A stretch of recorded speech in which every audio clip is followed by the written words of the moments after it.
Hello and welcome to Practical Christian Lessons.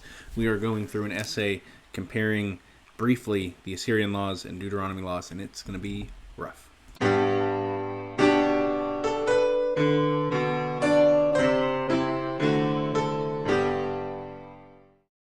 Hello, I am Joshua Pearsall. If you're new here, we cover a lot of history, theology, and apologetics. And I am just going to give a fair warning on this run. This does talk about some pretty brutal circumstances for women in the ancient world. So, just warning you of that ahead of time. Don't be caught off guard by it. Where's the Ruslan sound? Hit that button right now. This is on Leviticus 18 and comparing with some of the Middle Assyrian laws. So, we'll get into that. Part of the series, as I say every time and I never get it out of my closet, is based on John Oswalt's The Bible Among the Myths. We're going through looking at the Old Testament history, theology, and that includes at times looking at their laws, right? A lot of people, for some reason, want to separate lived out faith from theological beliefs. In Christianity, that's kind of not acceptable. Of course, as I'm in an ethics class right now, Christian ethics, Scripture and ethics, and they described as our goal is to eliminate as much of the gray as possible, but there will always be some amount of gray when making decisions, and that's just true. But that doesn't mean that people can use that as an excuse to separate, and my teacher's not doing this, to be clear, that they can try and use this as a means to separate their beliefs and their actions. My teacher actually spoke out quite strongly against that. I was very happy about that. We're going to start on page 179 of this essay on Leviticus 18. This is the Zondervan Archaeological Study Bible. If you're looking for this one, it's important you look for the Archaeological Study Bible. The Archaeology Study Bible is not the correct one. This is out of print, so it might be a little pricey. So this is Ancient Texts and Artifacts, the Middle Assyrian Laws. German excavations at ancient Ashur in modern Iraq between 1903 and 1914 yielded a significant number of cuneiform tablets containing regulations now known as the Middle Assyrian Laws. Although this cannot be established with certainty, this widely accepted view is that they date to the reign of Assyria's Tiglath-Pileser I, 1114 through 1076 BC. It is notable, however, that these tablets are copies of even earlier laws that originated during the 14th or 15th centuries BC. Each tablet contains a separate law collection concerned with particular life issues such as theft, inheritance, marriage, family law, witchcraft, fornication, false accusation, irrigation, property rights, abortion, blasphemy, etc. These decrees, like many of those recorded in Leviticus and Deuteronomy, are caustic laws. That is, they follow an if-then pattern. Carmen Imes' Torah Tuesdays videos has also been going through these in depth, especially she's going through Exodus 20 and 21. Go and check those out. Those are wonderful videos and commentaries on Exodus, because she's also writing her own commentary and sort of putting out thoughts as she's going along. Back to this. For example, if the wife of a man should go out of her own house and go to another man where he resides, and should fornicate with her, knowing that she is the wife of a man, the man and the wife shall be killed. This particular law has direct biblical parallels in Leviticus 18:20 and Deuteronomy 22:22. In other cases, however, the Middle Assyrian laws prescribed harsher punishments than biblical commands. And in today's case, we're looking at a more, as they're presenting here, a negative case. We're looking at theirs and then comparing the biblical differences. Theft, for example, was punishable by death or mutilation of the ears and nose, and we're not going to talk about that, what that means. Many Middle Assyrian laws demonstrate that men had greater rights than women in the ancient society. I'm going to change a word here. May the reader understand. For example, if married men were to take an unmarried woman, his own wife was turned over to be taken, and the takist was obliged to marry the woman he had violated. Acceptable means by which a man could punish his wife in these Middle Assyrian laws included beatings, whippings, plucking out her hair, and mutilating her ears. Wherever the decrees of Leviticus and Deuteronomy differ from the Middle Assyrian laws, the biblical commands demonstrate greater equality between the sexes and a higher level of respect for human life and moral purity. There's my bookmark. And that's something a lot of people miss when they go through both Old and New Testaments, is how the Bible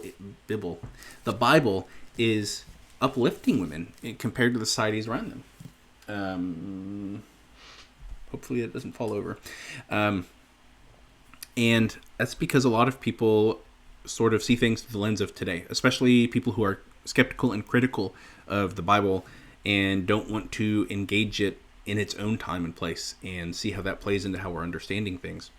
And that poses a big problem for people. A lot of people also really don't like the idea that in a lot of the Old Testament laws, I mean, in marriage, it's explicitly said on divorce, right? There's concessions made due to the hardness of the hearts of the people. To put that in another way, it would be worse if the Lord hadn't made these condescensions. And that's pretty clear when you go through the scriptural text itself, whether that's Jesus' own words when he's talking to the teachers, or you go through the laws and then see what it is the people who are supposed to be following these laws do afterwards. Because there's a lot of times that they're just not following the laws, unfortunately. And that makes for some harsh things. If you want to know what this cup is, watch one of our Tuesday night video on Infralapsarianism. I feel like I got some of my mustache there.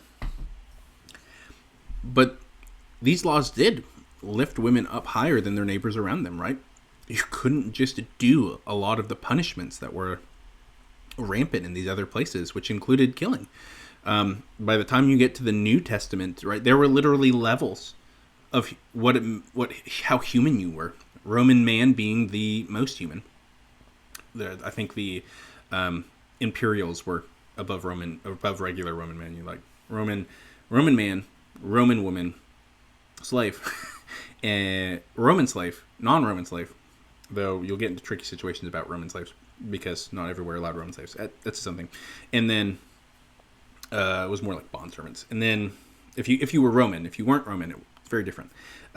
Non-citizens, sort of below all that. And then of course Caesar's like way above everybody else, and then levels. It's very complicated. But the scriptural approach is very different. It raises people to equal. And, there's this big conversation on what equal means. In the scriptural sense, equal clearly doesn't always mean you're equally doing all the same things. You're equally a child of God. You are equally an image bearer of God. You have under biblical law, right, the right to treatment under God's law, under his standard of justice and what is correct, what is allowable, what is unacceptable. And right, if you're in the Middle Assyrian laws, you don't have those same protections. If you're in Rome, and especially if you're not a Roman citizen, you're subject to not quite the whims of whatever the Romans wanted to do to you, but pretty much whatever the Romans wanted to do to you. We have stories of when the pagan priest would consult their oracles, and if it said, bury people in the street, they'd go find someone who wasn't a Roman unless it specified otherwise. They'd just take you, didn't care who you were, and they'd bury you alive, That's a hard fact of history, and that's unacceptable. But they didn't have these biblical laws protecting them. And then we see the consequences when the people of God stray from the laws God has given them, which they do constantly. And read the book of Judges. It is this spiral into darkness. And that's how it's portrayed, is the spiral downward. As people move further and further away from the laws of God, they continue to move to these more and more depraved and brutal and inhuman actions and thoughts. As the refrain of Judges goes, they did what was right in their own eyes. And that's a hard book to go through.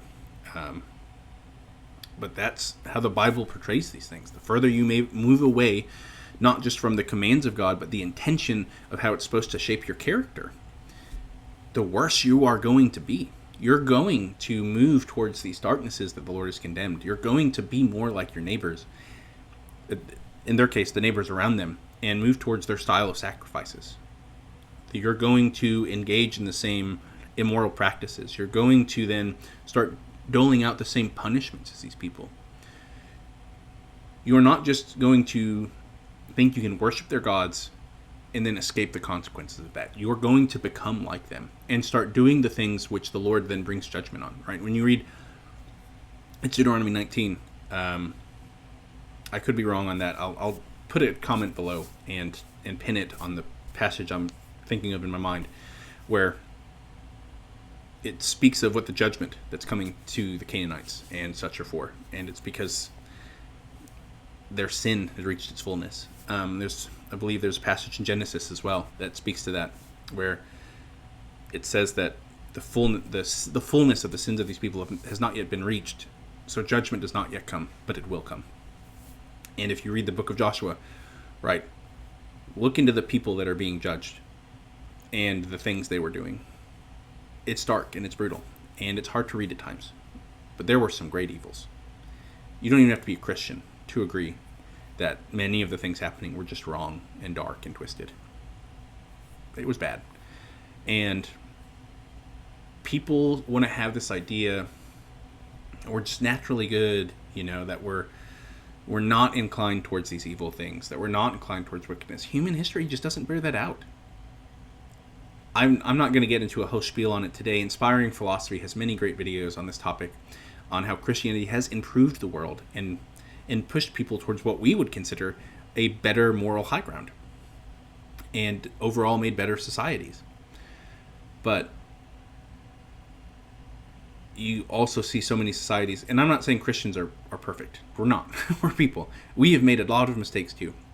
But when you compare them side by side, the histories of what has happened across societies, the difference is not even close.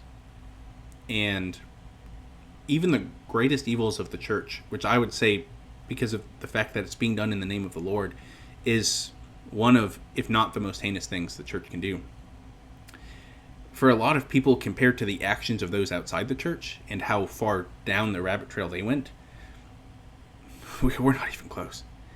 And that's hard to say and reflect on. I don't enjoy a lot of the books I read that go through these things in detail, but I read them because I recognize the need to be aware that is what humanity is capable of and the places we will go if left unchecked. And a lot of people aren't comfortable with that idea. They really push back on that idea, but it's true.